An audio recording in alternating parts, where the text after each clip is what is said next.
Before we begin, I want you to take a breath, a slow, full breath in through your nose and let it out gently through your mouth. Feel the weight of your body where it rests. Feel the surface beneath you, steady and still. You have nothing to do tonight, nowhere to be, nothing that cannot wait until morning. Tonight, all you have to do is listen. Tonight, all you have to do is let go and allow yourself to be carried somewhere very far away, somewhere ancient, somewhere extraordinary, somewhere that existed long before you were born and left its shadow on the entire world long after it fell. Tonight, we are going inside one of the most profound nights in all of human history. Tonight, you are going to walk the stone streets of Constantinople, the queen of cities, the jewel of empires, the crossroads of the known world, on the very last night before everything changed. You are going to breathe its air, hear its prayers, feel the weight of its silence, and stand inside a moment so enormous that historians still pause when they write about it, because they know that what happened in this city on this night did not just change a city, it changed the world. And here's the thing that makes this night so extraordinary, so utterly unlike any other moment in history. It was not a night of screaming and chaos. It was a night of silence, of candles, of whispered prayers and quiet footsteps, and people sitting in the dark together, holding each other, knowing, just knowing, and that knowing, that deep and heavy and terribly human act of knowing something enormous is coming and being unable to stop it. That is what you are going to feel tonight. Not as fear, but as something older. Something that, in the quiet of this story, in the safety of wherever you are lying right now, will feel strangely, deeply peaceful. But before we travel there together, I want to ask you something. Where are you right now as you listen to this? Are you in your bedroom, with the curtains drawn and the world shut out? Are you somewhere far from home, in an unfamiliar place where sleep is harder to find? Are you in a city that hums and buzzes outside your window? Or somewhere quiet where the only sound is your own breathing? Wherever you are, whatever corner of the world holds you right now, drop a comment and tell me. Tell me the city, the country. Tell me it is 3 a.m. and you cannot sleep. Tell me whatever feels true. Because the beautiful thing about what we are about to do together is that no matter where you are, in the next few minutes, we are all going to be in the same place. We are all going to be inside Constantinople. We are all going to share the same stone streets, the same flickering oil lamps, the same impossibly heavy sky. So settle in, pull your blanket just a little closer if you need to. Let your shoulders drop, let your jaw unclench, let your eyes close. Let them go soft and unfocused, if closing them does not yet feel comfortable. And let me take you there. Let me take you back to May 28th in the year 1453, the last full night that the great city of Constantinople would ever know. 00. Arrival in the fading empire. You open your eyes and for a moment, just a moment, you do not know where you are. There is a blankness to the first second, a hovering between one world and another, like stepping through a doorway so slowly that for a heartbeat, you are neither inside nor outside. And then it arrives, not all at once, but gradually, the way a photograph develops in a dark room, First the outlines, then the shapes, then the texture, and then the full impossible weight of the image revealing itself. The air. That is the first thing you truly register. It is heavy. Not oppressively so, not in a way that makes it hard to breathe, but heavy the way old places are heavy, as if the air itself has absorbed centuries of prayers and arguments and laughter and grief, and is now carrying all of it quietly, invisibly, in every breath you draw. It smells of stone and sea salt and something faintly smoky. Oil lamps burning somewhere nearby, their tiny warm flames invisible to you but present in the air like a signature. It smells of bread baked earlier in the day that has long since cooled. It smells of something ancient that you cannot name but somehow recognize, the way you sometimes recognize a melody you have not heard since childhood. You are standing on stone. You feel it beneath your feet, uneven, worn smooth by centuries of footsteps, the kind of smooth that only comes from thousands upon thousands of people walking the same path across hundreds of years. The stones are large and fitted together with a precision that speaks of craftsmen who are long gone, men who are now dust, who laid these very stones with their hands in an age when this city was at the peak of its power and could not have imagined a night like this one. You look up. The sky above you is a deep, bruised violet, the color of late evening pressing toward true night, still holding a faint memory of sunlight along the far horizon to the west, but deepening rapidly overhead into something vast and dark and star-scattered. The stars here, in this world before electric light, are extraordinary. They are dense and close and almost shockingly bright, the kind of stars that people in modern cities have forgotten exist, the kind of stars that make the universe feel less like an abstraction and more like a reality.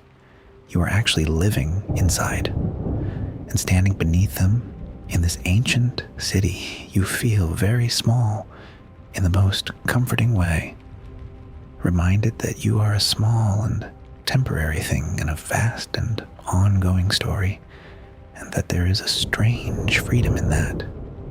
Slowly, carefully, you turn in a full circle and look at where you are.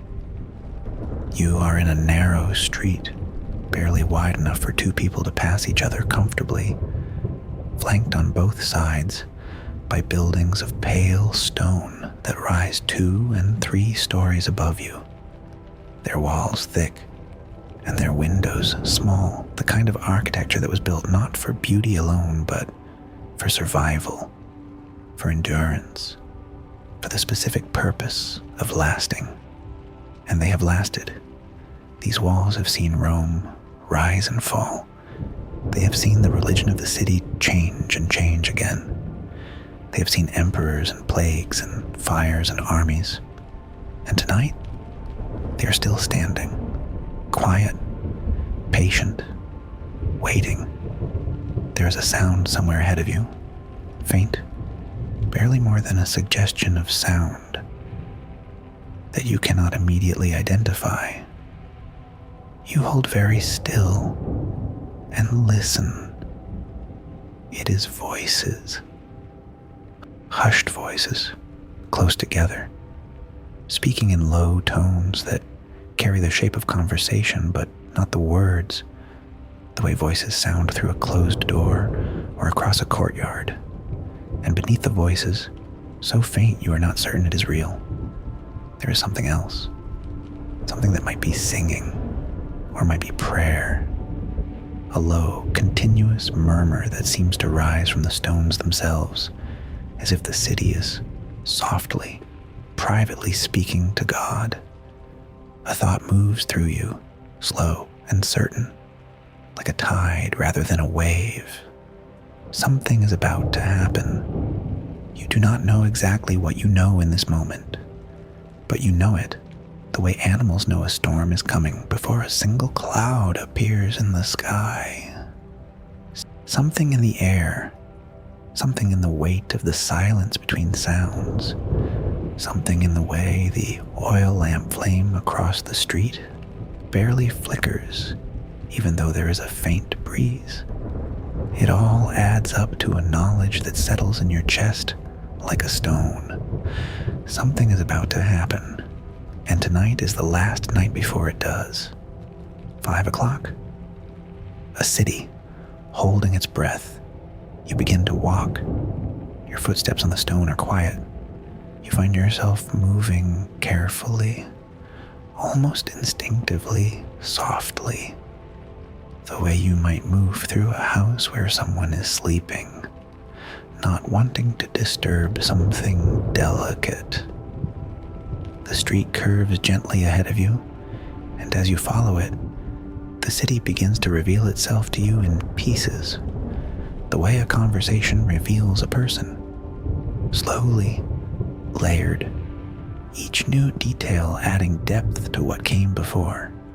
The oil lamps are mounted at intervals on iron brackets fixed into the stone walls of the buildings, and their light is warm and unsteady, pools of amber that reach only so far before fading back into shadow. In the gaps between the pools of light, the darkness is complete and deep. The kind of darkness that would frighten you somewhere unfamiliar, but here, in this story, in this night, simply feels like part of the city's texture, its breathing spaces, its places of rest. You move through light and shadow,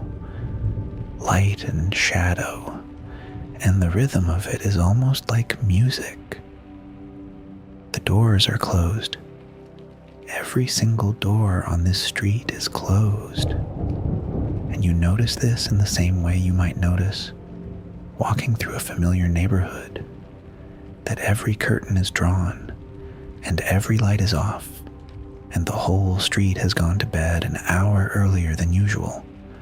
There is a quality to it that is not quite normal. People have closed their doors not because the hour is late. The hour is not yet fully late, but because they want to be inside. Because inside feels, tonight, like the right place to be. Like a shell that an animal retreats into when the air changes. A woman passes you. Or rather, you become aware of her only as she turns a corner ahead and disappears. Her dark clothing blending almost immediately with the shadow beyond the nearest lamp. You catch only the impression of her head slightly bowed, her pace quick but not running, her arms crossed in front of her chest, in the posture of someone holding themselves together. She does not look at you. She does not look at anything except the path in front of her, as if looking sideways might somehow make the night worse than it already is. Further on, you hear two men speaking in a doorway. They are keeping their voices low, but not so low that you cannot hear the shape of their exchange as you approach and then pass. One says something that ends with a sound like a question. Rising, uncertain, searching. The other responds, and his voice is lower and slower, the voice of a man who has run out of reassurances, but is still trying to offer something, anything, to fill the space where hope used to be. You do not need to understand the words to understand the conversation. You have heard this conversation before, in your own life, in your own language. The conversation between a person who is afraid and a person who is also afraid, but has chosen, for this moment, to be the one who stays steady, The walls have held for 1,000 years, one of the men says, quietly, more to himself than to his companion. 1,000 years is not nothing.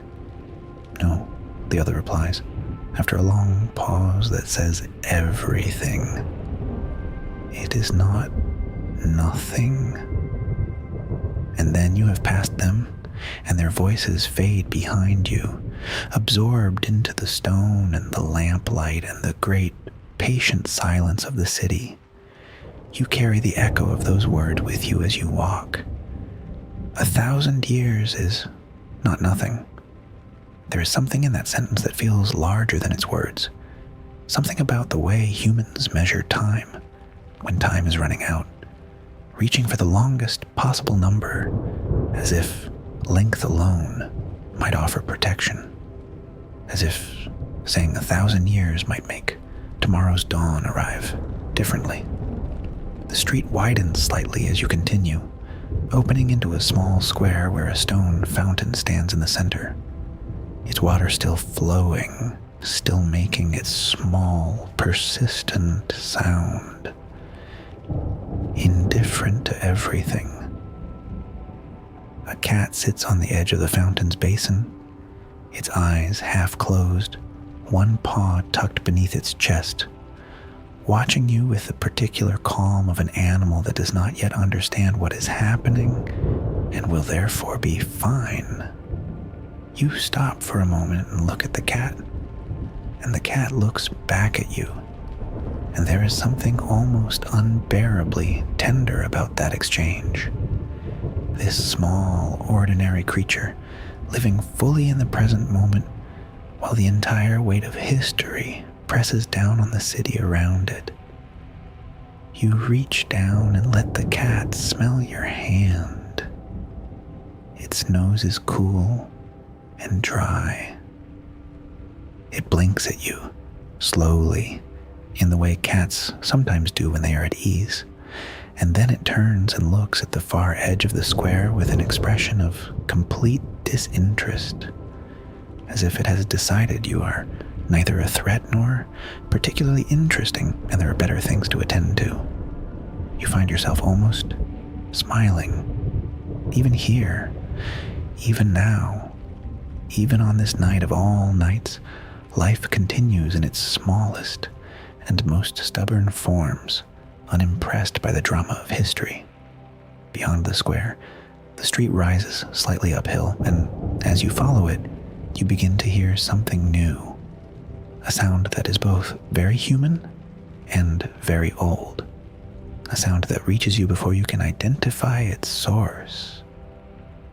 It is the sound of many people breathing together, of many people being still together, of a congregation, not singing, not chanting, but simply present, gathered, filling a space with the simple fact of their collective existence.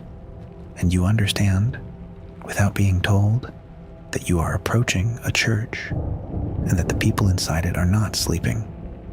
They are awake, and they are praying, and tonight of all nights, they have chosen to do it together. 12 o'clock. The walls that once felt eternal. You do not enter the church yet. Something pulls you in a different direction first. Something you have been aware of since you arrived, but have not yet gone to see. A presence at the edge of the city that you have been circling like a planet orbits a sun. Always aware of it. Always at a careful distance.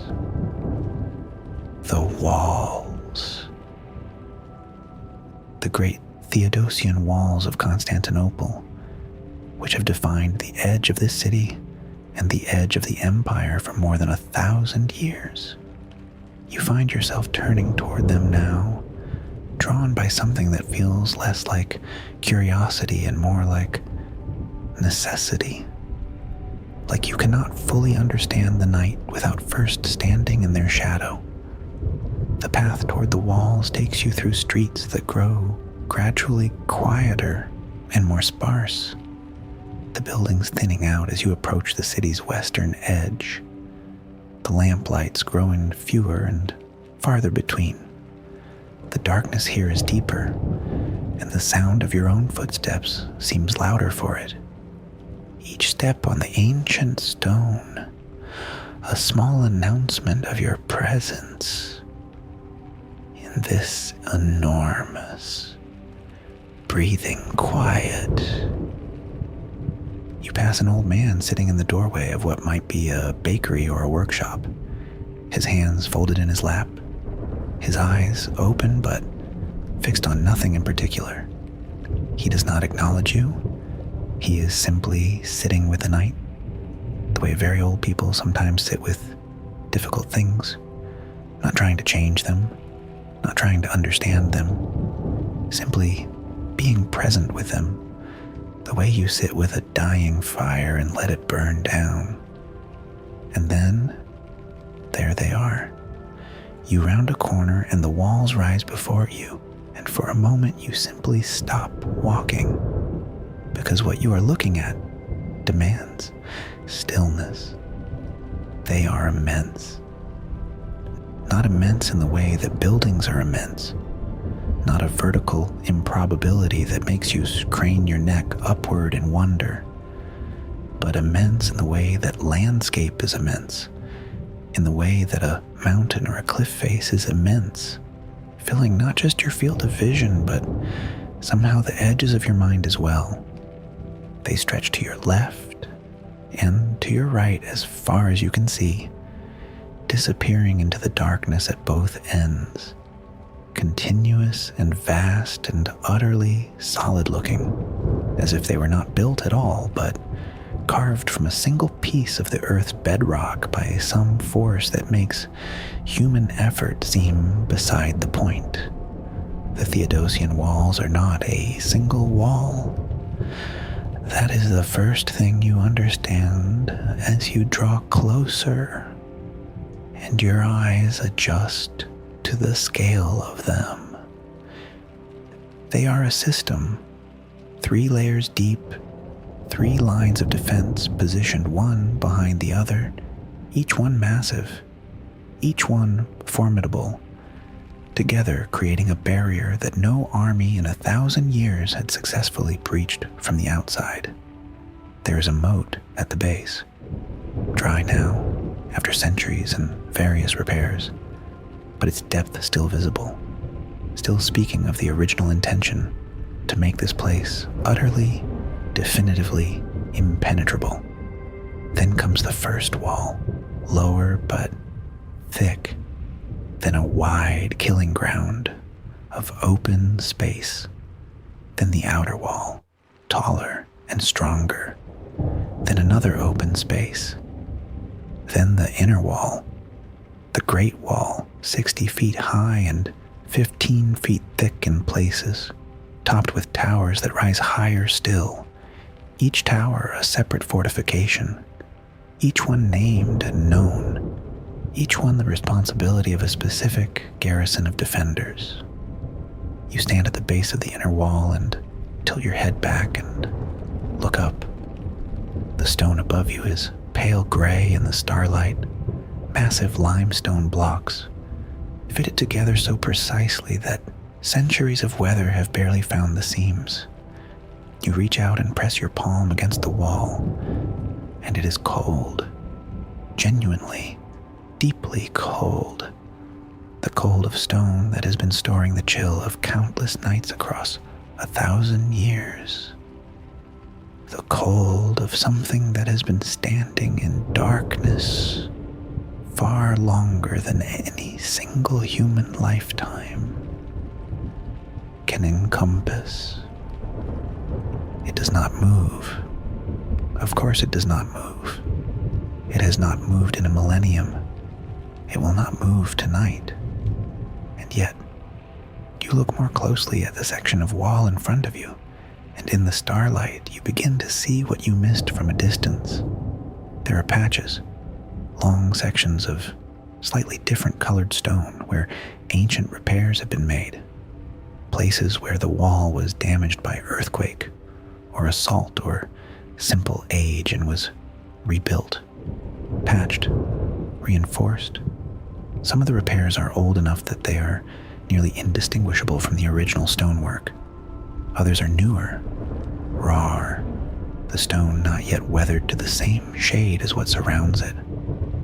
And there, a crack running from about shoulder height downward and branching as it nears the ground, like the forking of a river seen from above.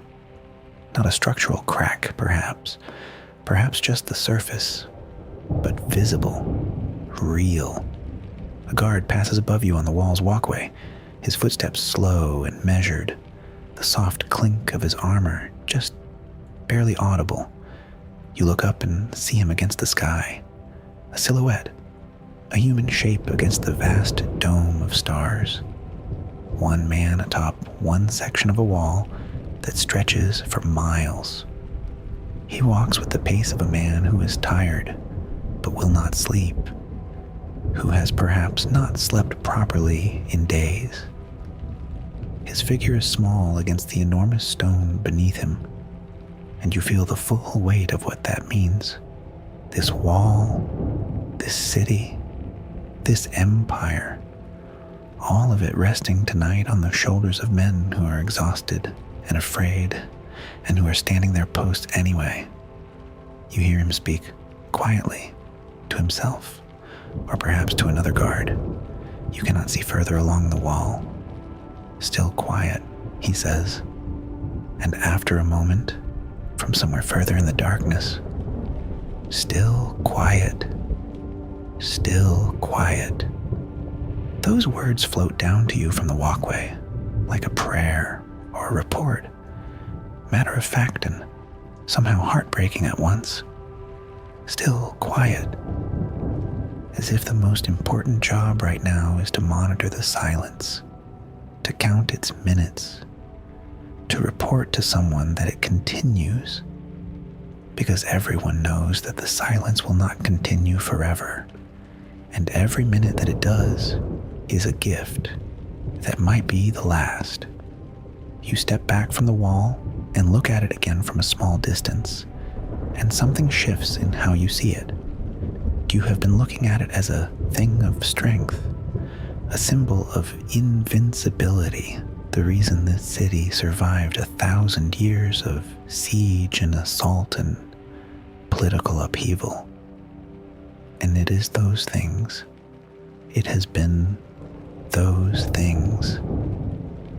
But standing here tonight, running your eyes along its length and seeing the patches and the cracks and the small repairs that tell the story of a structure that is enduring rather than eternal, you begin to see it differently. The wall is not invincible. It never was invincible. It simply held for a very long time. And there is a tremendous difference between those two things that feels, tonight, crucially important to understand. What made this city safe was not the impossibility of its walls. What made it safe was the belief in the impossibility of its walls. The wall and the belief work together, a partnership between stone and faith, each one reinforcing the other across the centuries. And tonight, standing here in the shadow of this immense and cold and quietly cracking barrier, you sense that the belief has begun to loosen from the stone. Not collapsed, not abandoned, but loosened, the way old mortar loosens before the stones finally shift. And that loosening is in some ways more significant, more final than any crack in any wall. You breathe. You let the cold air fill your lungs and feel the wall beneath your hand one more time. And then you turn away from it and begin to walk back toward the center of the city, toward the sound you heard earlier. Those voices in prayer, that gathering of people choosing to spend this last full night together inside the greatest building this city has ever made. You walk toward the light, and the stones carry your footsteps, and somewhere above you, on the walls, a tired man keeps walking his post and reporting to the darkness. Still quiet, still quiet, still quiet. 2000. Inside the last great church, you smell it before you see it. Not the building itself, but the light of it. There's a warmth in the air ahead of you that carries the scent of beeswax candles.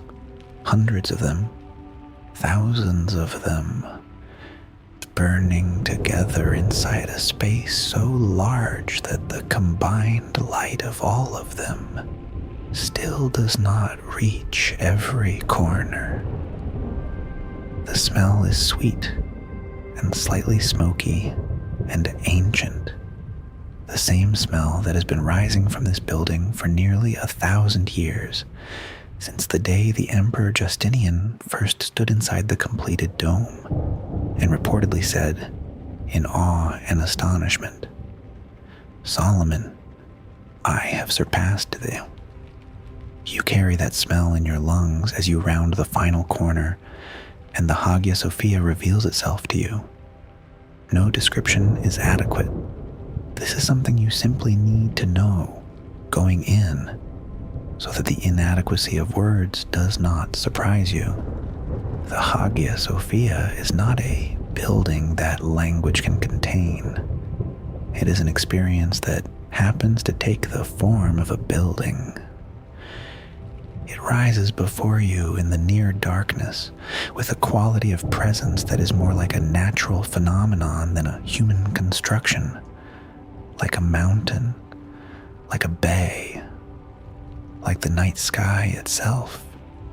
The central dome appears to float above its supporting walls, a trick of its engineering that Byzantine architects somehow achieved 15 centuries ago, creating the impression that this massive curved ceiling is not being held up by anything below it, but is instead being held up from above, suspended from heaven by an invisible chain.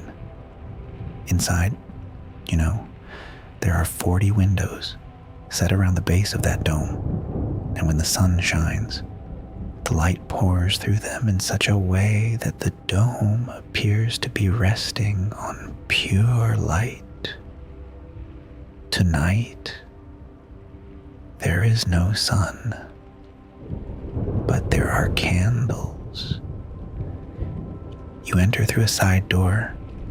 The great bronze main doors are closed tonight, though not locked, and the interior opens around you in a way that makes you stop walking the moment you cross the threshold. The space is vast, impossibly, almost disorienting vast. The ceiling above you is so high that the candle smoke from the floor below barely reaches it, dissipating long before it arrives, leaving the upper reaches of the dome in a warm dimness that makes them seem even more remote and enormous. The floor beneath your feet is marble, cold marble in geometric patterns, worn by the footsteps of so many millions of people that it feels like walking on something that has been polished by pure time. And the people, you register them gradually as your eyes adjust to the candlelight. They are everywhere, filling the floor of the nave, gathered in the side aisles, sitting in clusters, standing in small groups, kneeling alone. There are hundreds of them, perhaps more, people of every age, from very old men whose faces carry the full weight of their years, to children who are supposed to be sleeping, but instead sit against their mother's sides, with their eyes wide and their small hands tight. There are soldiers still wearing their armor, their helmets set aside but within reach, their expressions not afraid exactly, but very serious. The seriousness of men who understand what is required of them and have accepted it. There are priests moving through the crowd, with the slow and careful movements of people performing an ancient duty. There are women weeping quietly, not in panic, but in a kind of deep, private sorrow that has been building for a long time and has tonight found a space large enough to hold it. The prayers are continuous. Not everyone is praying in the same words at the same moment. It is not a unified liturgy being chanted in unison, but there is a current of prayer running through the entire space, a persistent, low, multi-threaded hum of human voices, speaking to God in every way they know how. Some pray silently, their lips moving but no sound emerging. Some whisper. Some speak in a normal voice with no embarrassment, as if they have long since stopped caring what anyone else hears. One old woman near you is crying and praying at the same time, her words coming between sobs in a rhythm that is almost musical, a kind of keening that is not grief alone, but something older and more complex. Grief and gratitude and terror and love all wound together into a single sound. You find a place to stand near one of the great marble columns, and you lean against it and simply let the space hold you. Above you, the dome floats in its impossible way. Around you, the candles burn their small, steady flames. Beneath you, the ancient floor is cool and solid. And in every direction, human beings are doing the thing that human beings have always done when they reach the edge of what they can control. They are turning towards something larger than themselves and asking for help, or for mercy, or for courage, or simply for the presence of something that does not end when they do. A young man stands not far from you, 16, maybe 17, the age where childhood and adulthood are still visibly present in the same face. With his eyes closed and his hands open at his sides, palms facing upward in a gesture of complete openness, complete offering. He is not weeping. He is not visibly afraid. He is simply open in a way that takes more courage than any armor could provide. You watch him for a long moment, and you feel something shift inside your own chest. A loosening, a softening, some habitual tension that you carry without usually being aware of it, gently releasing in the presence of all this naked, honest, collective humanity. An older man nearby leans toward the young man and says, very quietly, "Pray for the city. Whatever comes, pray for the city." The young man does not open his eyes. "I am," he says. "I am praying for everyone in it." You stay in this place for a long time. You breathe the beeswax air and listen to the river of prayer, and let the enormous dome hold you in its ancient, indifferent, magnificent embrace. The candles do not judge anyone. The marble does not choose sides. The dome, floating in its impossible way above all these frightened and faithful and exhausted people, keeps its silence with perfect equanimity. Whatever comes tomorrow, it has seen worse. It has survived earthquake and fire and conquest and transformation. It will survive this too, though not in the same form. Tonight, it is a church filled with Christian prayer.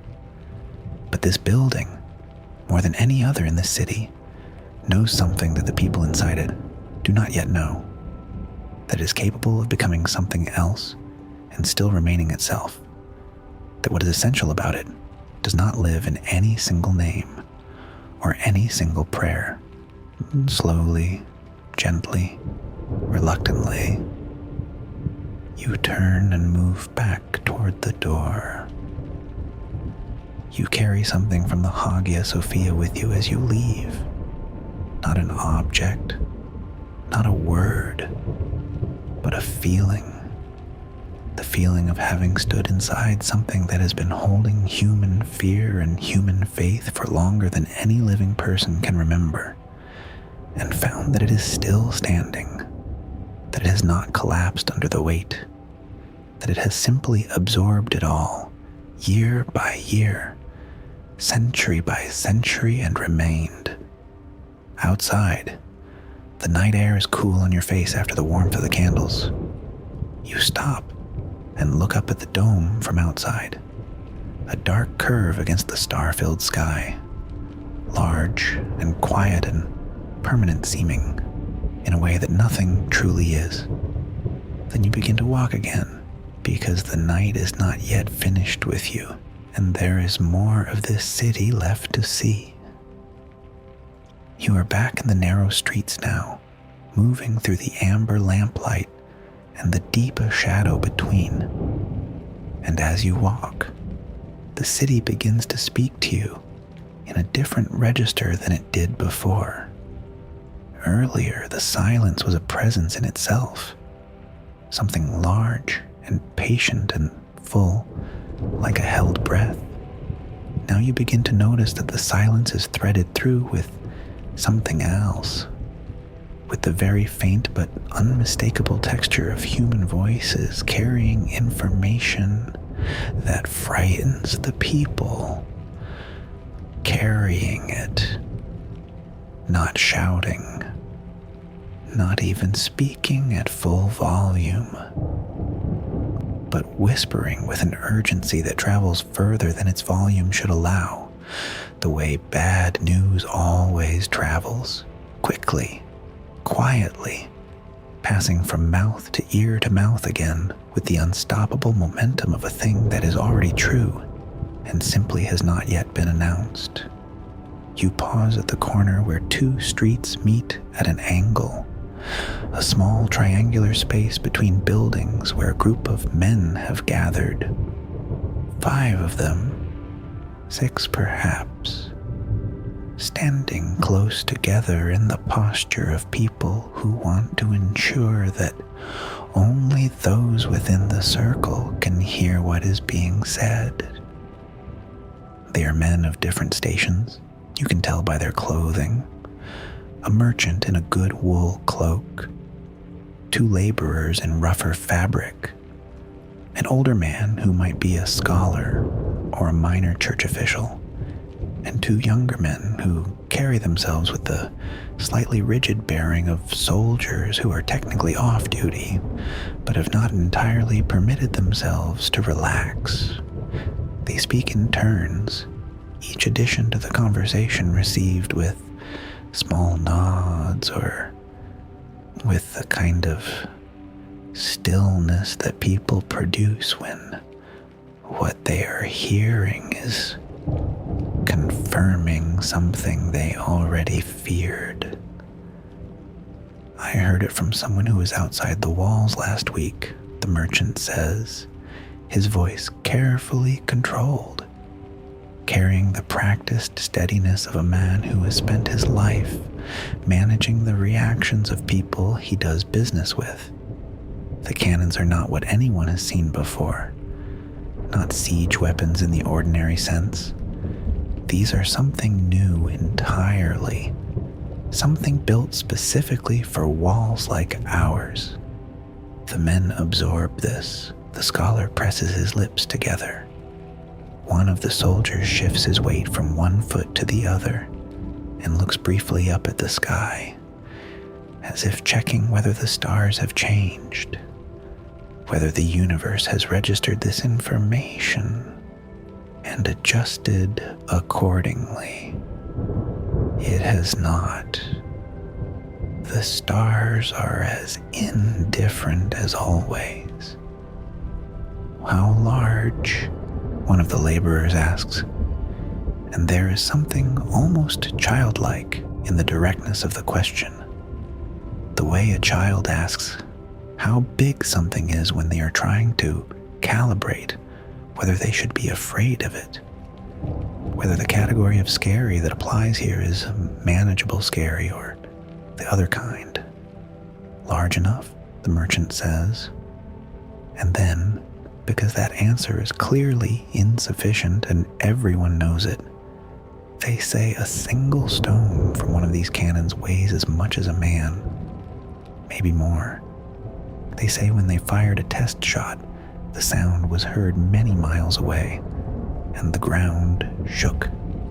The silence that follows this is different from the city's larger silence. It is the silence of 6 specific men individually calculating something that cannot be calculated.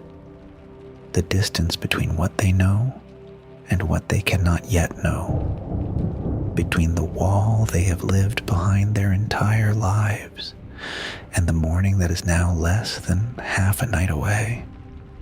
You watch them from your position at the corner, and you feel the weight of what they are carrying as clearly as if it were a physical object, as if someone had handed each of them a stone to hold. And they are all standing there, holding their stones and trying to decide whether to put them down or simply to keep carrying them for as long as necessary. And the West? The scholar asks, finally, his voice careful, precise, the voice of a man who has spent his life asking the exact right question. Is there truly nothing coming from the West? Nobody answers immediately. The pause stretches long enough to become an answer in itself. Then one of the younger soldiers speaks, and he speaks with the flat, exhausted honesty of someone who has run out of the energy required to soften bad news. The ships that were meant to come, they are not coming. Everyone who knows anything knows this by now. Venice has its own troubles. Rome sends prayers and letters. Prayers and letters do not stop what is outside our walls. Another silence. And then the merchant does something unexpected. He lets out a long breath that is not quite a sigh and not quite a laugh. A sound that contains both the absurdity and the sorrow of the situation in equal measure. And he says very quietly, almost to himself, well, then we face it as we are. And somehow, impossibly, those 6 words land with more dignity and more weight than any speech could have managed. We face it as we are. You carry that phrase with you as you move away from the corner, back into the lamplit street, back into the city's held breath. We face it as we are.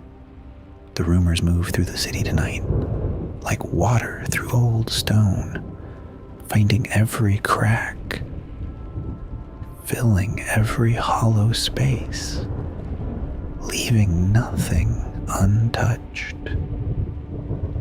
As you continue walking, you hear fragments of other conversations, pieces of other fears, and they accumulate in your awareness the way individual notes accumulate into music.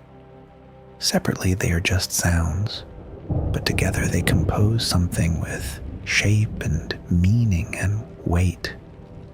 You hear a woman's voice rising briefly through a window above you, not in panic, but with the sharp insistence of someone making a point they have already made many times, to someone who has already heard it and simply cannot do anything about it. You hear, from somewhere further away and higher up perhaps on a hill, the single low ring of a church bell. Just one toll, just a single sound falling through the air and then gone. As if testing whether the night is ready for it. You feel the rumors as much as you hear them. Feel them in the air, in the particular quality of the city's nighttime energy, in the way people move. There is a kind of hyper-awareness in the streets tonight, a heightening of the ordinary senses that comes to humans when they understand, even without being told explicitly that the ordinary may be ending. Colors seem sharper even in the dim lamplight. Sounds carry further. The smell of the sea, which you realize has been present since you arrived, but which you only now consciously register, is suddenly vivid. Salt and cold water, and the particular mineral smell of a harbor at night. The smell of the Golden Horn Inlet that wraps around the northern side of this city and has for centuries been its lifeline, its commercial artery, its connection to the wider world. You stop walking for a moment and simply stand in the middle of the street and breathe. In, out. The cold air moves through you, and you let it carry some of what you have been gathering as you walked. The weight of the wall, the sound of the prayers, the merchant's words, the soldier's flat and honest voice. You do not have to carry all of it. You can let the city carry some of it too. The city has been carrying things for 1,000 years. It knows how. You hear him before you see him. Or rather, you hear the specific quality of silence that forms around him as he moves through the street ahead of you. It is not the silence of someone intimidating, not the forced quiet of people making way for power. It is something else entirely. It is the silence of people who have been struck by the presence of a particular kind of humanity, the kind that is so unguarded, so fully present in its own pain, that it makes everything around it go still, the way a single clear note in a room full of noise causes everything else to briefly pause. Constantine XI, Palaiologos, is walking among his people. He is not being escorted, or not prominently. There are men near him. You can see them as you draw closer. Men who carry themselves with the alert wariness of those responsible for another's safety. But they are keeping their distance tonight, allowing their emperor a kind of privacy that is not really privacy at all, because he is walking through the public streets of his city, but which is privacy in spirit, in the sense that no one is crowding him or demanding things from him. They are simply letting him move. He is not what you expected, or rather, he is exactly what you might have hoped for, in the way that people rarely are. He is simply a man, not small, but not physically commanding either. A man in his mid-40s, perhaps, with the kind of face that has been shaped by years of carrying responsibility, not hardened by it, not made cruel by it, but deepened by it, the way wood is deepened by weather, made more itself by what it has endured. He moves without ceremony. His clothing is fine, but not ostentatious, and it is slightly worn, not in the way of poverty, but in the way of a man who has other things on his mind than the condition of his cloak. He moves the way people move when they are going somewhere specific, and the getting there matters more than how they appear while getting there. But he is not going anywhere specific tonight. That is the thing. You watch him and you realize that the walk itself is the destination. He is simply moving through his city, through the streets of the place he was born to govern, and has governed, and is about to lose or die defending, and he is looking at it, looking at the lamplit doorways and the worn stone, and the small squares with their fountains, and the people who notice him and lower their eyes or bring their hands to their hearts or simply nod. Not in the elaborate fashion of formal court acknowledgement, but with the plain and unadorned acknowledgement of one human being who sees another human being who is carrying something very heavy. A child, 4 years old, maybe 5, darts out of a doorway and nearly collides with him, stopped at the last moment by a woman's hand, closing on the child's collar from behind. Constantine looks down at the child and his face does something that is not quite a smile, but contains the same quality as one. A momentary softening, a brief opening, as if, for just that second, the full weight of everything he is carrying lifted enough to let him simply be a man, looking at a small child who is still young enough not to know that the world is about to change. Dialogue. "It is all right," he says to the woman, who is clearly mortified, pulling her child back and beginning some apology. It is perfectly all right, and his voice, in those 4 words, carries something that makes you stop where you are and feel it fully. It is the voice of a man who is genuinely, completely calm. Not the false calm of performed composure. The real calm of a person who has already arrived, somewhere inside himself, at an acceptance so complete that the ordinary small moments of being human can still reach him. The child nearly tripped him on the last night of his city's existence, and his first response was warmth. It is all right. It is perfectly all right. He moves on. You watch him go, and as he rounds a corner and his figure is swallowed by the lamplight and shadow, you feel something you did not expect to feel.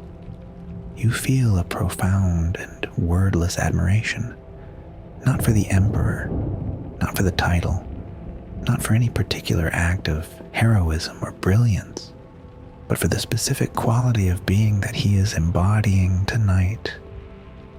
The quality of staying, of not evacuating, not sailing away to safety in the ships that are available to him, not removing himself from the city he is about to watch fall. He knows what is coming. He knows it as clearly as anyone in this city, more clearly than most. And he is here, walking his streets, looking at his people, saying it is all right to a child's mother in the small hours before everything breaks.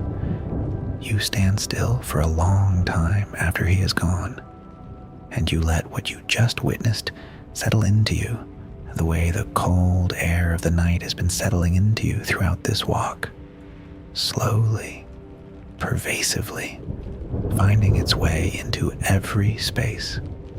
Stay with this feeling for a moment. This is worth carrying. Not the tragedy of it.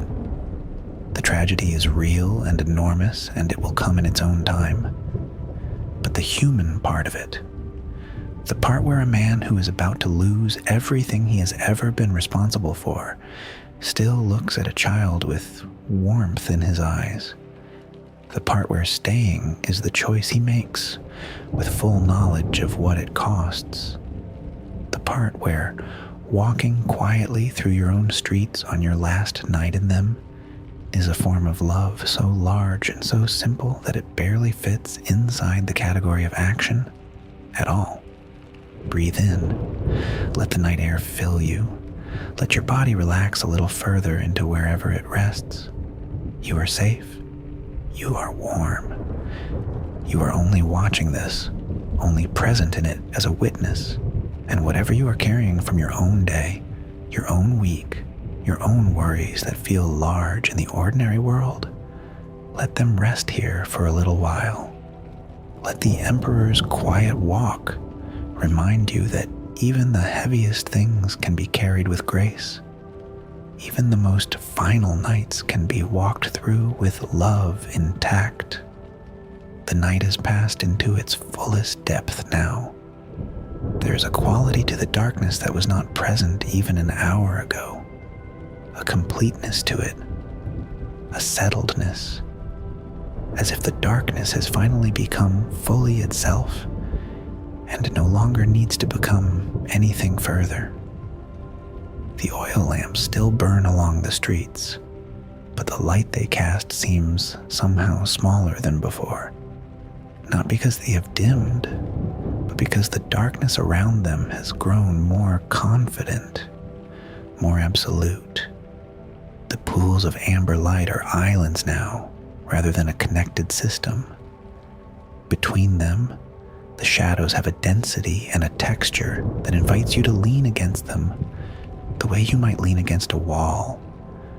The sounds of the city have changed again.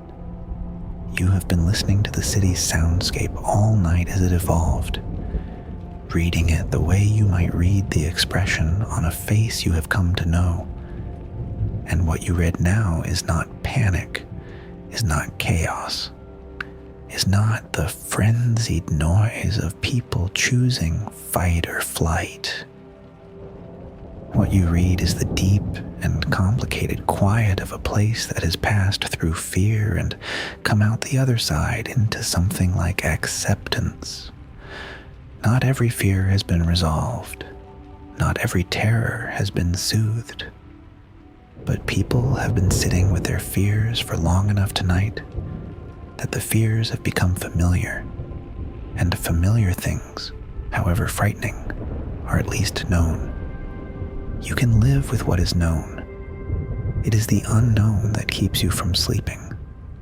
Somewhere in the middle distance, not close, not far, but somewhere in the layered geography of the city's sound, you hear a hammer striking metal, a blacksmith perhaps, or an armorer, working through the night on something that needs to be finished before morning.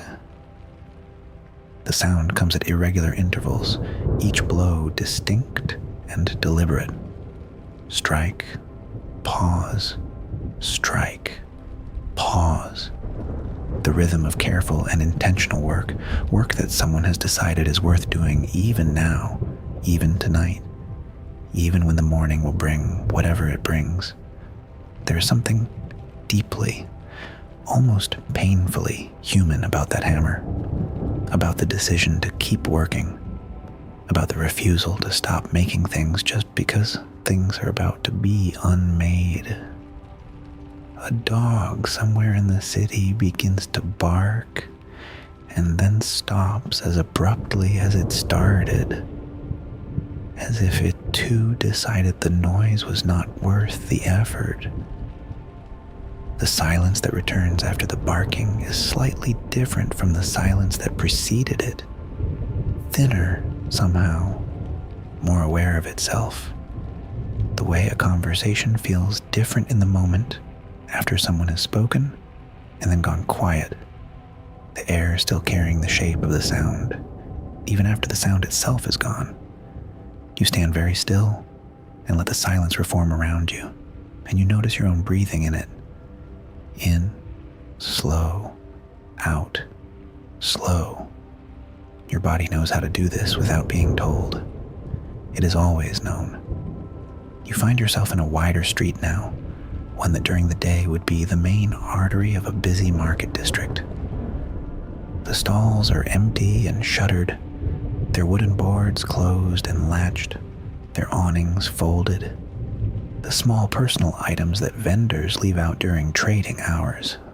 A stool, a basket, a particular stone used as a weight, all carefully put away or placed in corners as if their owners expected to return to them tomorrow and wanted to find everything as they left it. Whether they believed this or simply needed to perform the belief, you cannot know. But the care with which these small things have been put in order for a tomorrow that may not come is one of the most quietly devastating things you have seen tonight. You pass a man sitting on the step of a shuttered apothecary, his back against the door, his legs stretched out in front of him, his eyes open, but directed downward at the middle distance between his feet and the opposite wall. He is not sleeping. He is not praying, at least not in any visible way. He is simply sitting with the night, the way the old man near the bakery was sitting earlier, with the particular quality of presence that some people achieve when they have moved through fear and exhaustion and out the other side into a kind of absolute stillness. His hands rest on his knees, palms down. His breathing is slow and visible, the cold air making each exhale faintly visible as a small cloud that disperses almost immediately. He does not look at you. You do not disturb him.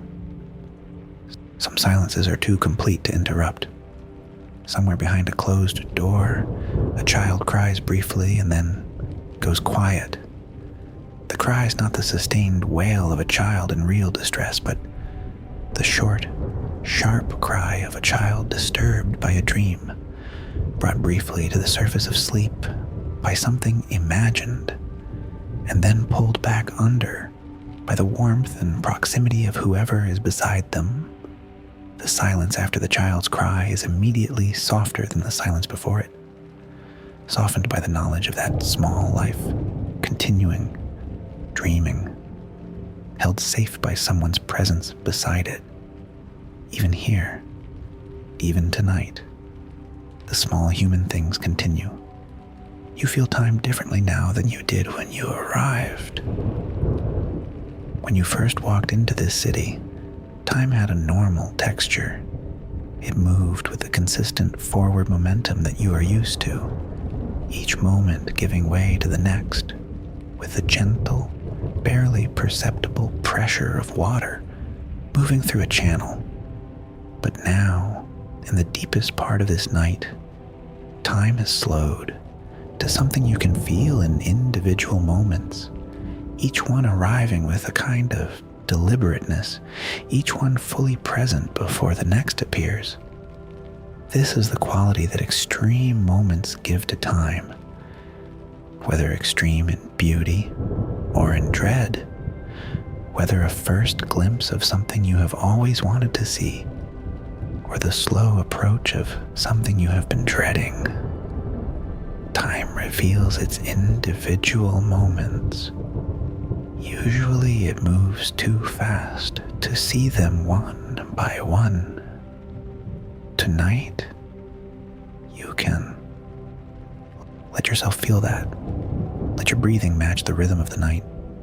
Slow, full, deliberate.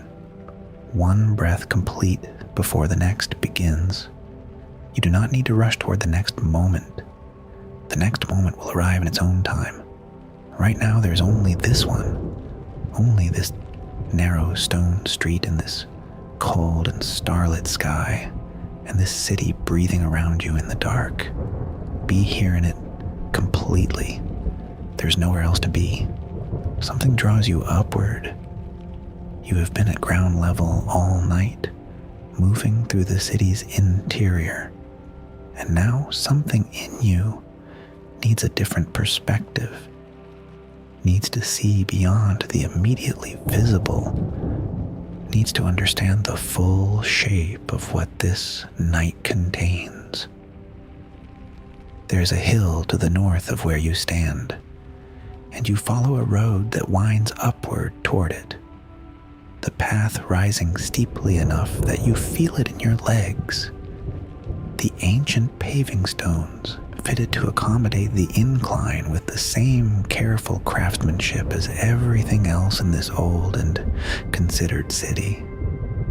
The climb takes you through a neighborhood that is almost completely dark and quiet. a residential area where the windows are shuttered and the lamps have burned low or been extinguished, where the only sound is the wind moving between buildings and, once, the sound of someone turning in their sleep on the other side of a wall, the creak of a rope bed, and a soft sound that might be a word spoken in a dream. You move through this sleeping neighborhood the way you move through any sacred space. Carefully, quietly, aware of something being held here that deserves not to be disturbed. And then you are at the top, and you turn, and you see it. You were not prepared, even having known it was there all night, even having stood at the base of the walls and looked up at the guards and heard the rumors about what waited beyond them. You were not prepared for this. The Ottoman camp stretches across the horizon to the west and northwest and southwest in a vast arc of light and darkness and movement that makes the city behind you feel, suddenly and terribly, very small. There are fires. Hundreds of fires, perhaps thousands. They extend from one edge of your vision to the other and beyond, disappearing only where the curve of the earth or the fold of the landscape hides them, not because they end, but because the world curves away before you can see where they end. In the darkness between the fires, there is the suggestion of mass, of tents, of men, of horses, of the thousand logistical necessities of an army that is enormous enough to require its own city, its own infrastructure, its own daily economy. You stand very still and look at this for a long time. The wind comes from that direction, from the west, from the direction of the camp, and it carries things with it. The smell of wood smoke and horses and cooked meat, and the particular smell of many, many human beings living together in a concentrated space. It carries very faintly the sound of that army, not the sounds of battle, not yet, but the ambient sound of an enormous number of people and animals existing in close proximity. The low murmur of voices, the movement of horses, the creak and shift of a camp that never fully sleeps because there is always something that needs doing, always a watch to be kept, always a fire that needs tending. It is the sound of something that is very awake, while the city below you tries to rest. You think of the people in the Hagia Sophia, their candles and their prayers, their young man with open palms, their weeping women and their tired soldiers. You think of the emperor walking quietly through his streets, saying it is perfectly all right to a child's mother. You think of the man at the apothecary step, sitting in his absolute stillness. And then you look at those thousands of fires spread across the dark horizon, and you hold both things in your mind at once. The city and the army, the inside and the outside, the small human acts of grace happening behind you, and the enormous machinery of history glowing and breathing and preparing itself in front of you. And you feel something that is not fear and not sadness exactly, but contains elements of both, and something else as well, something more spacious and more strange. You feel the enormity of the moment, the full, actual weight of standing at a hinge point in history, at the exact hour when one world is about to become another. Most people who have ever lived did not know they were living through a historical turning point while it was happening. They found out afterward, if they survived to find out at all, or they never found out because history does not bother to inform those who live through it, only those who study it later from a safe distance. But standing here, on this hill, on this night, looking at those fires, you know with perfect clarity what this is, and knowing it does not make it smaller, it makes it larger. It makes every stone of the city behind you more valuable, every candle more precious, every human sound more irreplaceable. Because you know that in a matter of hours, all of this will be changed forever. And changed things do not go back to what they were. The wind from the west picks up slightly, and you feel it on your face. And you close your eyes for a moment and simply feel it, cold and alive and indifferent, the same wind that blows across the Ottoman camp and across the dark water of the Bosphorus and across the city behind you. The same wind that has been blowing across this particular stretch of the world for longer than any empire has existed, and will keep blowing long after the last trace of tonight has been absorbed into the earth. Let it move across you. Let it remind you that you are small and temporary and held all at once by something much larger than the night's drama. Open your eyes. The fires are still there. The stars are still there. The city breathes behind you, still and candlelit and alive.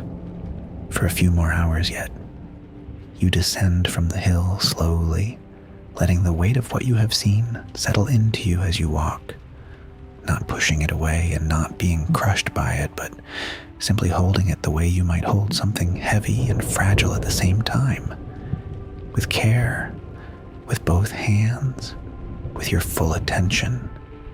The city below you receives you again as you re-enter its streets, the familiar lamplight and cold stone and narrow winding ways that have been your companions all night, and you feel something like gratitude toward them, gratitude for the scale of them, for the way they reduce the world back to something human and manageable after the vast and terrifying panorama of the hilltop.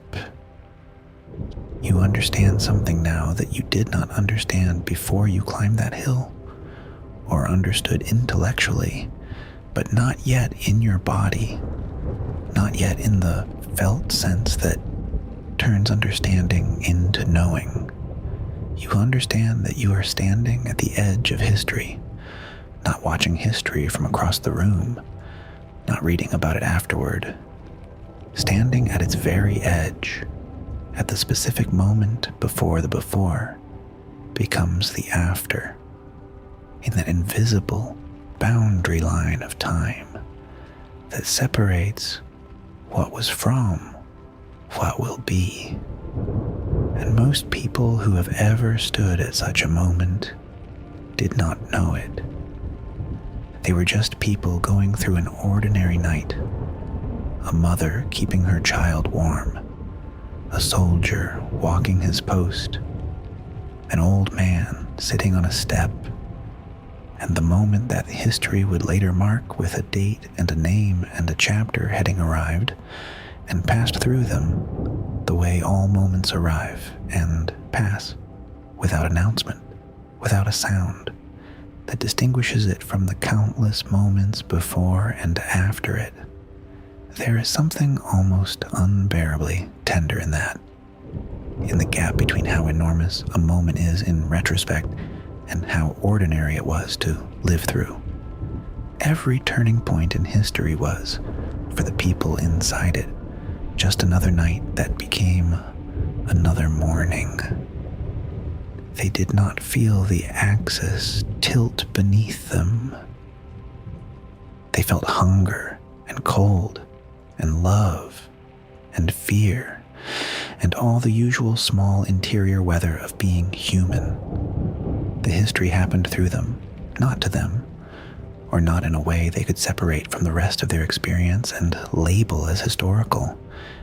They were just living, the same way you are just lying somewhere right now, just breathing, just existing in the ordinary miracle of being alive and conscious in a universe that does not require consciousness, but has it anyway. Let that sink in slowly. Let it move through you, like the cold air has been moving through you all night. You are part of history too, in your own small and certain way. Every night you move through is a night that will not exist again. Every ordinary moment you pass through is unrepeatable. The lamplit street you are walking down right now, not this specific street, but the equivalent of it, the ordinary street of your own ordinary life, is full of details that will one day be as irretrievably gone as the details of this one. The specific quality of light, the specific sound of your city at night, the specific texture of the world as it exists right now before whatever comes next. It is all happening at its edge, always. Every night is a last night for something, but this is not a reason for grief. It is an invitation to attention, to presence, to the practice of looking at the ordinary details of a life and finding them as they are, exactly what they need to be. The Constantinople that you are walking through tonight is enough, not because it will survive, but because it is real and it is here. And while it lasts, it is full of the irreplaceable, unrepeatable fact of itself. You find yourself in a neighborhood you have not visited before. Narrower streets, smaller buildings, the domestic scale of ordinary life, rather than the public scale of churches and markets and walls. There are small vegetable gardens visible through gaps in walls, bare now in the late spring chill, but recently dug and ready for planting. The kind of forward-looking optimism that exists in every garden, because gardens, by definition, require a belief in a future in which someone will be there to tend them and eat what they produce. Someone planted these gardens, believing in a summer that may not now arrive in the form they imagined, and yet the beds are there, turned and waiting, and there is a love in that preparation that does not depend on whether the summer comes as hoped. You pass a window through which candlelight falls in a warm oblong onto the stone of the street, and as you pass, you slow because through the open shutter, left open despite the cold, because inside it is warm enough from the candle and the bodies of people gathered close, you can see a room, a small domestic room, low-ceilinged, with walls of pale stone, and a wooden table and simple wooden furniture. The furniture of ordinary people who made their choices about what to own, based on usefulness, and not much else. A woman sits at the table with a child of perhaps 3 in her lap, a small, round-faced child who is mostly asleep, one fist curled near its cheek, its breathing the slow and total breathing of young children, the breathing of creatures who have not yet learned to be anything less than completely surrendered in sleep. The woman is not asleep. She is sitting very still with her arms loosely around the child and her chin slightly lowered and her eyes open, looking at nothing in particular, the look of someone who is in a conversation with themselves that is too deep and too private to have any visible shape. She is beautiful in the way that people are beautiful when they are fully present in their own inner life and temporarily unreachable by the external world. You do not know what she is thinking. You do not need to. Whatever it is hers, and she is thinking it with everything she has in this small, warm room on this enormous night, with her sleeping child pressed against her heart. You keep walking. A little further on, a door is slightly ajar, and through the gap you see two old men playing a board game. Backgammon, you think, or something very like it. A game of tiles and positions that clearly they have played together many times. So many times that the playing has become automatic. The hand reaching for a piece without the eyes needing to guide it. The familiar sound of tile on wood punctuating a silence that between these two is not absence of communication, but its fullest form. They are not talking. They do not need to. They have been friends, you sense, for so long that talking is something they do when they have something specific to say. And right now there is nothing specific to say that the other person does not already know. So they play their game, tile and silence and the occasional small sound that might be a laugh or might be a sigh. You stand outside that door for a long time, listening to the sound of the game continuing. Tile and silence, silence and tile. Two old men in a small room spending the last hours of their city's existence inside a 40-year friendship, inside a memory of a good morning on the water, inside the small and sufficient country of each other's company. And you feel something that you might call peace, or might call love, or might not feel the need to name it at all. Simply feel it the way you feel warmth without needing to define the source. A soldier, alone, leans against a wall a little further on and is writing something by the light of a small candle set into a niche in the wall above him. He writes slowly, carefully, with the labored concentration of someone who does not write often and is therefore treating each word as significant, spending time with it, making sure it is right before moving on to the next. He does not notice you, or if he does not react, absorbed completely in what he is writing. You can see that the paper he writes on is small, not a letter, but something more like a note, a small square of rough paper filled on one side and now being filled on the other with small, cramped writing. When he finishes, he folds it twice, carefully, precisely, and puts it inside his armor against his chest. He looks up then, not at you, but at the dark sky above the narrow strip of street visible between the rooftops, and his expression is of someone who has just said something they needed to say for a long time and who feels lighter for having said it, whatever the consequence. These are the moments that will not be in the history books. The sleeping child and the woman holding her, the two old men and their game and their fish story.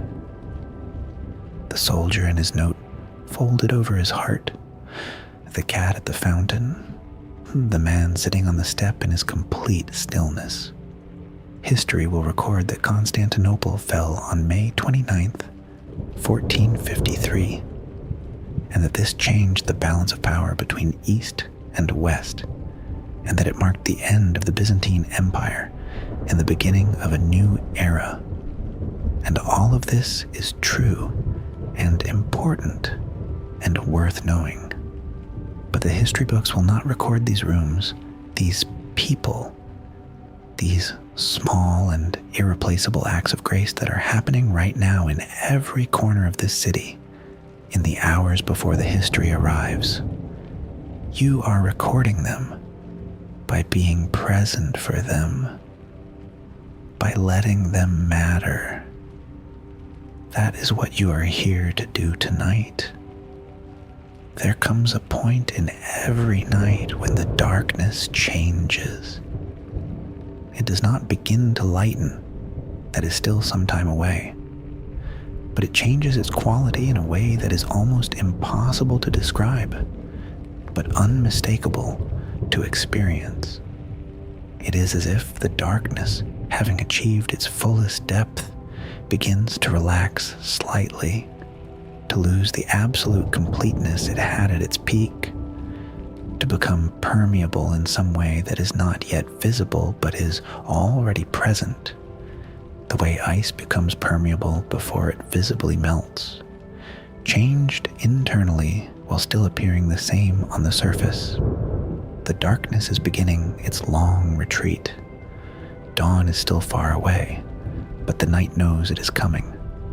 And the knowing changes everything, even before anything changes.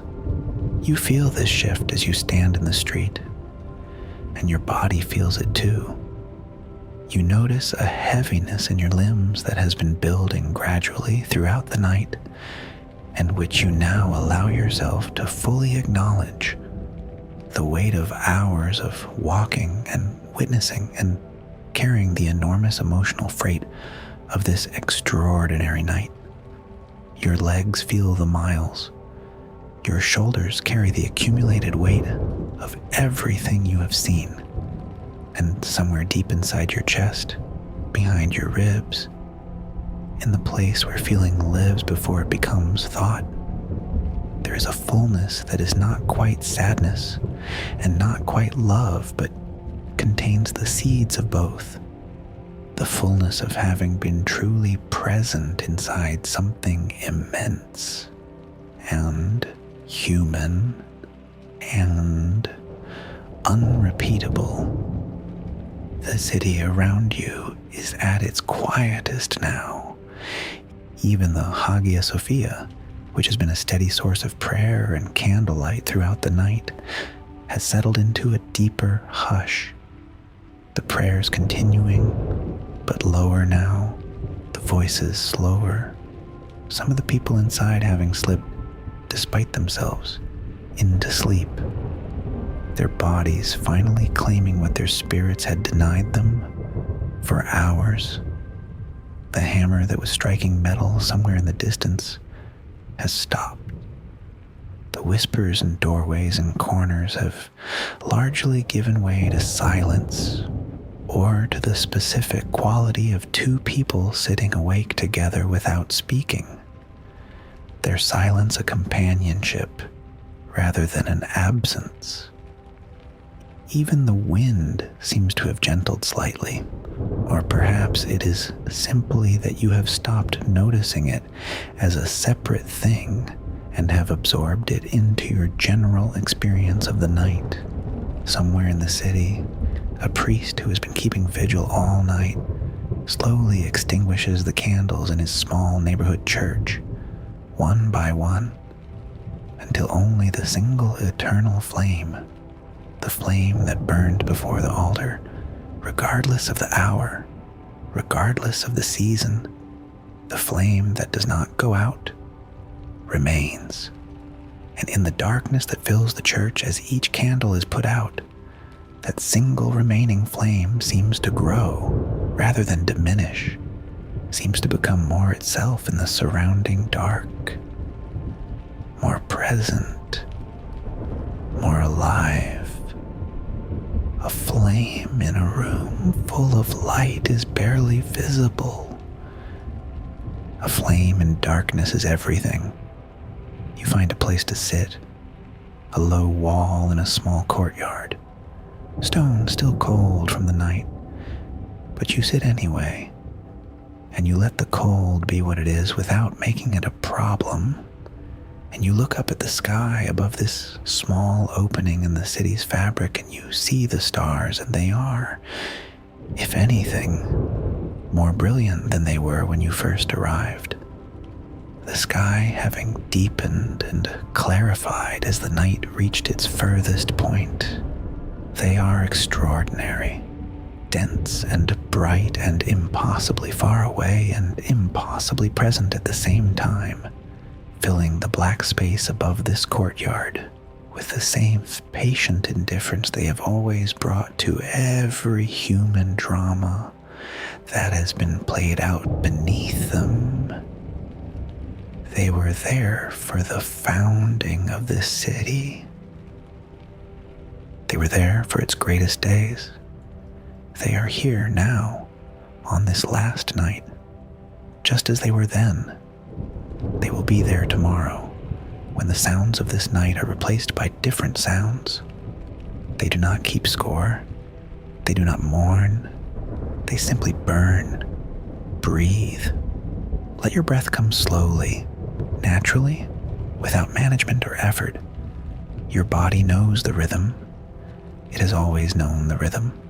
Let your chest rise and fall with the quiet certainty of something that has been doing this since you were born without ever once failing, without ever missing a beat, without ever needing to be reminded. You are here. You are breathing. The night holds you the way the city stones hold the ancient weight of centuries. Patiently. Completely, without requiring anything in return. You hear it before you understand what you are hearing. It arrives at the threshold of perception first, a vibration more than a sound, something felt in the chest before the ears register it, a low and distant frequency that seems to come from the ground itself, rather than from the air. You hold completely still and listen with your whole body. There's a pause, absolute, crystalline, the most complete silence of the entire night, a silence that has a shape and a weight because of what is about to arrive on the other side of it. Then it comes. A sound that begins as a rumble and arrives as a boom, low and enormous. A sound that belongs to a different order of magnitude than the human sounds you have been surrounded by all night. A sound that is geological rather than mechanical, that seems to come from the place where the earth keeps its oldest memories of violence and transformation. The first cannon. The first true cannon shot of the final siege of Constantinople, arriving through the pre-dawn air like a pronouncement from a world that is larger and less gentle than the one you have been walking through tonight. The echo of it rolls across the city and across the water and disappears into the darkness to the east. And in the silence that follows it, you hear the city respond. Not with screaming, not with the eruption of panic that such a sound might seem to demand. The city responds the way a person responds when they have been waiting for a thing they dreaded for a very long time, and it finally arrives with a kind of terrible relief. It is here. The waiting is over. The thing that was coming has come. And now, instead of the weight of anticipation, there is simply the weight of what is. And what is, however hard, is at least real. You can touch real things. You can respond to real things. A second boom follows the first, slightly different in pitch, from a slightly different direction. The Ottoman cannons were positioned at multiple points along the wall's length, and they do not fire in unison, but in sequence, each one a separate announcement, each one adding to the accumulating statement that the night is ending and the morning, whatever it brings, has officially begun. Between the booms, there is silence, and in the silence you can hear, or perhaps only sense, the movement of people within the buildings around you. Footsteps, the sound of something heavy being moved, a voice speaking in a tone that is low and fast and purposeful, the tone of people who have shifted from waiting into doing. A light appears in a window above you. Someone who was in darkness, now lighting a candle, the small warm flame appearing suddenly in the shuttered window, like an eye opening. Then another light, in another window, then another. The city is waking into its last morning, with the same small acts of ordinary life it is used to wake into every other morning. Lighting candles, moving through familiar spaces, speaking to the people closest to them in the low voices of the not quite fully awake. The cannons boom, and the candles light, and the city breathes, and beneath all of it, in the stone and the lamplight and the cold sea wind, something that is not quite the word goodbye, but contains all of its feeling begins to move through the air. You expected panic. You expected, when the cannons finally began, that the city would fracture, that the disciplined quiet of the night would shatter, and what would be left would be chaos, running, the dissolution of all the human order you have watched people maintain throughout these long hours with such care and such effort. But that is not what happens. What happens is both simpler and more profound than panic, and it fills you with something you are not sure you have words for. People emerge from their houses. Yes. They move through the streets. Yes. The pace of the city quickens. But what you observe is not disorder. What you observe is people who have spent the entire night preparing themselves in whatever way was available to them for exactly this moment, and who are now living through it with the specific and remarkable composure of those who have already done their grieving, already said their prayers, already made their peace, already written their notes and held their children and played their games and walked their walls, and who have nothing left to do now but be present for what comes. A woman walks past you, carrying a clay pot of water, her steps unhurried, her face set in the expression not of someone running away from something, but of someone walking towards something that needs to be done. An old man has come out of his house and stands in his doorway, watching the sky to the west, where the cannon fire originates. And his face is not afraid, but is something older and quieter than fear. The face of someone witnessing with full and open attention, something that they know will be the largest thing they ever witness. A group of soldiers moves past in formation, not running, but walking quickly, their armor clanking with the specific rhythmic sound of military movement. Their faces forward, their eyes ahead. There's no wailing, no running in circles, no abandonment of dignity or of each other. There is instead this extraordinary human thing that you are watching happen in real time. The thing that happens when people have been fully prepared for something by a long night of honest reckoning, when the fear has been lived with long enough to become familiar and therefore manageable, when the community around you is also holding its composure, and that holding is contagious in the best way, when everyone can see that everyone else is also present and also trying and also not running, and so you do not run either. Because to run would be to abandon the people around you and the place beneath you and the long chain of everything that led to this moment.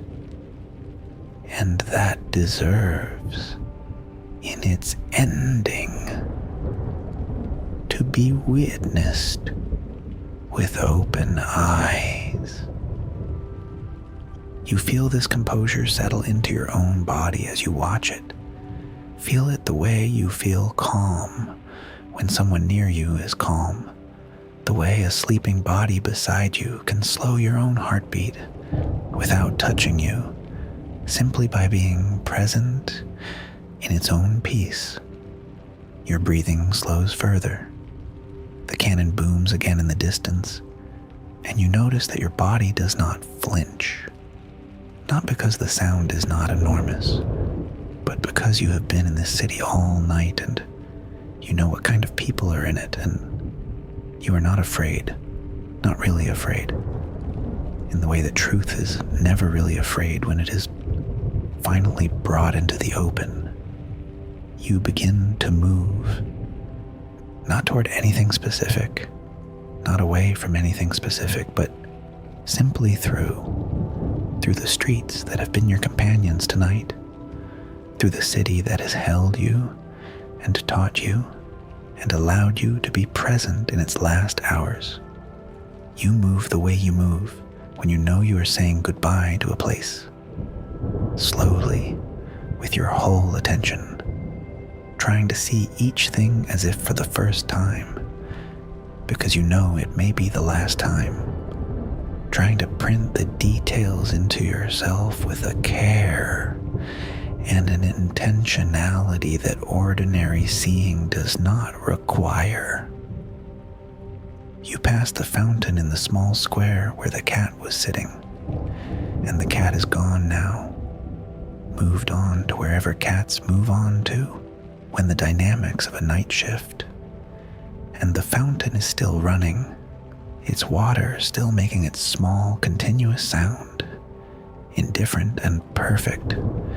You put your hand into the water, and it is cold, sharply cold, the cold of mountain water or underground water, the cold of something that has been traveling through rock for longer than anyone can calculate, to arrive here and fall from this stone lip into this basin and then travel on. The cold of it against your palm is vivid and real and anchoring. You are here. Your hand is in this water. This is actually happening. You pass the street where the emperor walked, and the street is empty now, but still carries his presence somehow, the way a room carries the presence of someone who has recently left it. A warmth or a quality in the air that is not quite nothing. You pass the doorway where the two men spoke about the walls, holding for 1,000 years, and the doorway is closed and dark. The conversation that happened here already absorbed into the stone, already becoming history at the speed of the present moment, becoming the past. You pass the place where the old man was sitting, and the step is empty. And somewhere behind the door, he has presumably gone inside to face whatever is coming from the shelter of his own walls. You find yourself walking toward the sea. You are not sure exactly when you made this decision, or if you made it at all, but your feet have chosen the downward slope that leads toward the water, and you follow them, and the smell of the sea grows stronger as you descend. Salt and cold and the specific smell of a harbor, rope and wood, and the particular mineral character of seawater that has been against stone for a very long time. The streets narrow as you approach the water's edge, and then open suddenly into a broad promenade along the harbor. And you stop at the water's edge and look out across the Golden Horn.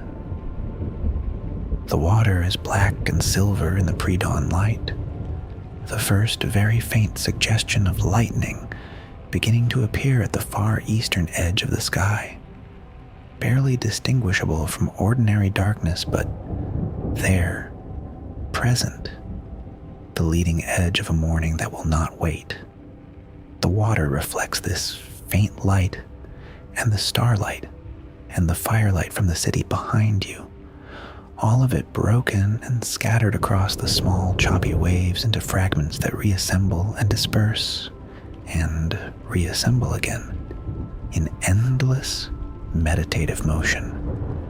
On the other side of the Golden Horn, in the district called Galata, where the Genoese merchants live, there are lights, the lights of a community that has made its own arrangements with the coming change that will survive what this city is about to face.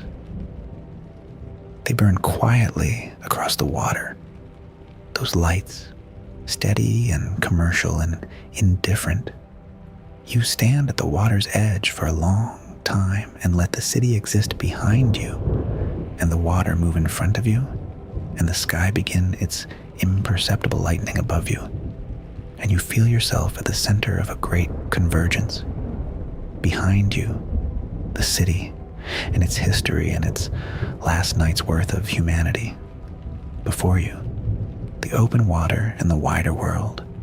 Above you, the stars beginning their slow surrender to a light that is not yet visible, but is already winning. And beneath you, the stone of a key that has been here since before the Byzantines, and will be here after everything that is currently happening has settled into archaeology and memory and legend.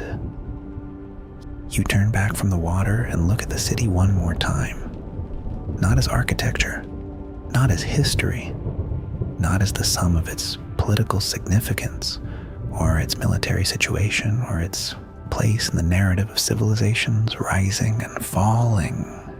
You look at it as a place where people have lived, where children have been born in small stone rooms and grown up on these narrow streets and learned to read in these churches and argued with their mothers and fallen in love and grown old and died and been buried in ground that their children and their children's children continued to walk on, each generation inheriting the stone and the smell and the particular quality of light that comes off the sea in the late afternoon, and has always come off this sea in this way, regardless of who is living beside it. The city is alive. Right now, at this moment, before the morning fully arrives, it is alive with all of that accumulated human presence, all of that layered time. You can feel it in the stone beneath your feet, and the air in your lungs, and the lamplight still burning in the windows above you. It is alive, and it is real, and it is about to change in a way that will not change what it fundamentally was, what it fundamentally is. You cannot take away what has happened in a place. You can only add new things to it. And what has happened in this place is one of the longest and most extraordinary chapters of human civilization. That does not disappear when the city's political character changes. It goes into the ground. It goes into the stone. It stays in the way that everything that has truly happened stays, absorbed into the fabric of the place itself, still present for anyone who is still enough to feel it. You breathe the air of this city one more time, deeply. Let it fill you completely. The cold, salt wind and the beeswax and the stone and the smoke and the sea. Let it enter you and become part of you, the way all the places we move through deeply become part of us, carried forward in the body's memory, even when the mind has long since moved on. You were here. You were present for this. You witnessed these people and this night in this city on the last night. It was itself. That is not nothing. That is, in fact, everything. The sky to the east is unmistakably lighter now. Not dawn yet. Dawn is still perhaps an hour away. But the eastward horizon has shifted from black to the deep blue-gray of the sky's approach to morning. The color of the world holding its breath between night and day, between one thing and the next. And in the Ottoman camp to the west, you can sense, not see, but sense, the way you sense a large thing moving in darkness, an increase in activity, a gathering of momentum, the vast machinery of an army that has been preparing for this for months and years, and in some sense for the entire long ambition of a young sultan who was told as a child that this city was his destiny, beginning to move in the direction it has been pointed. The cannon fire has been sporadic throughout the darkest hours. Individual shots, testing, maintaining pressure, ensuring that the defenders stay awake and alert and cannot fully gather themselves into the calm that might allow them to think too clearly. But now the shots come more frequently. One, and then another, and then a pause, and then two in close succession. The second arriving before the echo of the first has fully died. The ground trembles with each impact, not dramatically, not enough to knock anyone from their feet, but a trembling that you can feel through the soles of your feet on the stone, a vibration that moves up through your legs and into your chest, a reminder that what is happening to the earth as well as to the people on it. And yet the city does not collapse, does not run, does not become something other than itself in this moment. The cannons boom, and the ground trembles, and the sky lightens, and the people of Constantinople go on doing what they have been doing all night, praying and holding each other, and keeping watch and making small necessary acts of care and love and continuity. The priests in the Hagia Sophia have begun the morning prayers, their voices rising through the great dome with an urgency and a beauty that the imminent threat does not diminish but somehow amplifies. The way music heard on the edge of sleep is sometimes more beautiful for the fragility of the state in which it arrives. The prayers rise. The dome holds them. The dawn advances from the east. History is no longer waiting. It is here, present tense, moving through the city with the inevitability of water, finding its way downhill, unstoppable and indifferent and profound. The world is changing. The page is turning, and the city is alive through every second of it, present to the last, holding its human detail and its human grace through the turning of the hinge. You feel it in your bones, the weight and the beauty of a world ending and another beginning, the way every ending contains within it the seed of what comes next, the way the falling of one thing creates the space in which another rises. Something shifts in how you are present here, a softening, a gradual release of the quality of witnessing, the alert, wide awake attention that you have been bringing to every detail of this night into something more diffuse, more dreamy, more like the state between watching and being, between knowing and simply experiencing. The city around you continues. The sounds continue, but they are becoming less distinct, less individually registered, blending into a single continuous texture of existence that washes over you and through you without requiring your specific attention to any one part of it. You are tired. Not the tired of having done something exhausting, but the tired that comes after something complete. The satisfaction adjacent tired of having been fully present for something, of having given your attention wholly and without reservation to an experience that deserved it. Your body knows this. Tired. It welcomes it. And as you begin to let your grip on the sharp clarity of the night loosen, the night does not become less real or less significant. It becomes more fully received. The difference between watching a painting and standing in it. The fear that was present in this city all night, you feel it leaving you now, the last of its edge softening into something much closer to peace. Not because the situation has resolved, not because anything has become safe or certain, but because you have been inside the full weight of this night and you have not been broken by it. And the knowledge of that, the felt knowledge of having held something enormous and not been diminished, is one of the most profoundly restful things a person can experience. You are capable of holding enormous things. You have always been. Tonight has simply reminded you. Let your body sink a little further into wherever it rests. Let your muscles release their last remaining tension.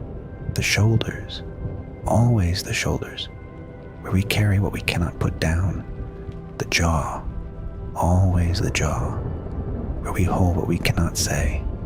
The space between your eyes, where we concentrate what we cannot solve. Let all of it loosen. Let the city hold it for you now. It has been holding things for 1,000 years. It can hold yours too, just for tonight. Your breathing is slow, very slow now, easy and full and completely natural. Your body returning to its most ancient rhythm, the rhythm it knew before you learned to be anxious, before you learned to hold yourself against the weight of things, before the world taught you that being awake required effort. This rhythm does not require effort. It requires only that you stop preventing it, stop holding yourself apart from the rest, and simply let yourself be part of the night's breathing, part of the slow and enormous respiration of the world. The sounds of Constantinople are becoming gentle now, not because they have actually diminished. The city continues in its last hours, the prayers and the canon and the movement of people and the first colors of dawn arriving above the eastern sea. But because you are moving away from the sharp surface of waking consciousness toward the deeper, slower regions where sound arrives as feeling rather than information, where the world communicates not in details but in atmosphere, not in events but in presence, you feel the stone of this city beneath you one more time. Its cold patience, its 1,000-year solidity, its complete indifference to the small drama of your sleep or waking. You feel the night air on your skin, lighter now, the very first warmth of the approaching dawn, mixing into the cold in such small amounts that it is barely perceptible but real. A reminder that the sun is coming, that it always comes, that the rotation of the earth is the most reliable thing that exists, and that tomorrow morning will arrive, whether it is wanted or not, whether the people waiting for it are ready or not, bringing with it whatever it brings and taking with it whatever it takes. The candles in the Hagia Sophia burn lower now, some of them reaching the end of their tallow and guttering out, the prayers of the people inside them continuing even as the light diminishes, the prayers needing no particular light to continue, finding their way upward through the dome and through the morning sky, whether the candles are burning or dark. Something about that, about the prayers continuing after the candles end, feels important in a way you cannot fully articulate. Feels like something worth carrying out of this night and into whatever morning awaits you in your own world, your own bed, your own life. The city is fading. Not disappearing, but fading the way things fade when you are falling into sleep, remaining present but becoming less sharp at the edges, the specific details softening into the general impression, the impression softening into feeling, the feeling softening into the deepest possible sense of simply being, somewhere ancient and real and human and held. You are still in Constantinople. You will always have been in Constantinople. What you witnessed here tonight is part of you now, stored somewhere below memory, somewhere in the body's oldest knowledge, somewhere in the place where the most important things go to be kept safe. The sounds blur together, cannon and prayer and wind and water, and the footsteps of the last night watch on the ancient walls into a single sound that is more like breathing than like any particular thing. The breathing of a city that is alive in this last hour of itself, alive and present and full of its 1,000 years of accumulated human significance, alive and letting go, alive and becoming memory even as it continues, alive in the way that everything beloved is most intensely alive in the moments just before it changes, because love intensifies at thresholds, because we see most clearly what we are about to lose. Let the city breathe around you.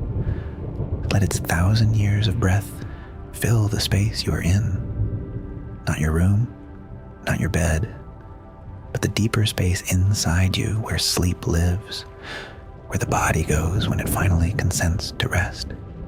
Let Constantinople surround you on all sides, warm and ancient and vast, its stone walls and its candlelit dome, and its lamplit streets and its praying people, and its patient emperor and its old men, and their fish story and its children dreaming through the cannon fire, and its soldiers writing their notes and placing them against their hearts.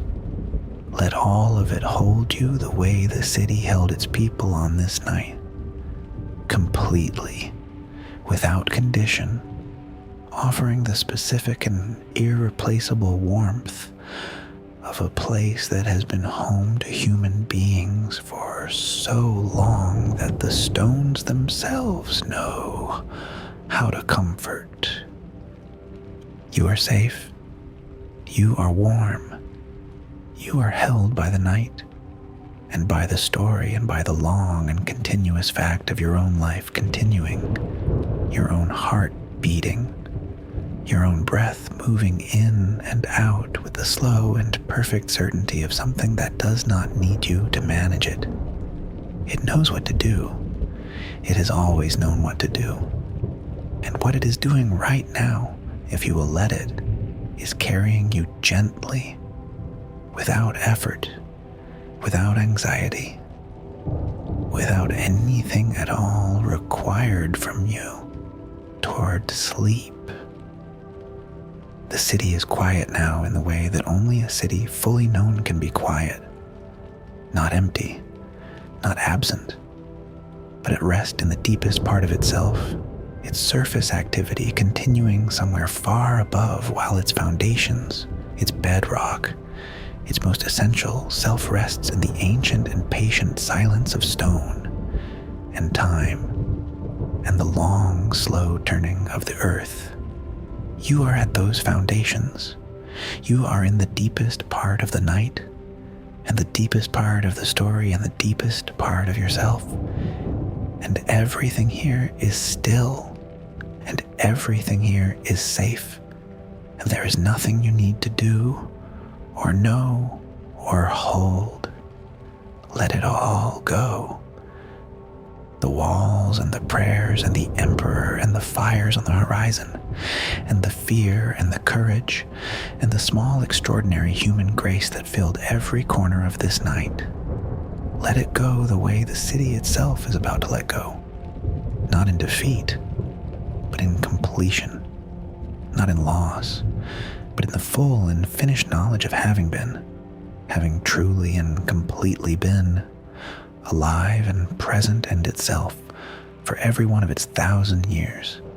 Let it go, and let yourself go with it, down through the last thin membrane between waking and dreaming, through the place where words stop being words and become simply the texture of the mind finding its rest. Constantinople is breathing. You are breathing. The dawn is arriving somewhere above the Bosphorus in pale gold and rose, spreading across a sky that has seen empires begin and end, and seen the long, patient stars retreat before it, and will see them again tonight. The same stars, the same sky. The city below it changed, but the sky unchanged. The world altered, but the turning of the earth continuing with its ancient and absolute reliability. Morning is coming. Let it come. You do not need to watch it arrive. Sleep. The city will carry the rest of the night. You have done your part. You have witnessed. You have been present. You have let it matter. You have been in Constantinople on the last full night it was itself, and you have carried its people in your attention with care and with love. And that is everything. That is all that was ever asked of you. Sleep now, in the warmth and the slow breath and the ancient stone silence of a city that knows in its bones how to hold the sleeping.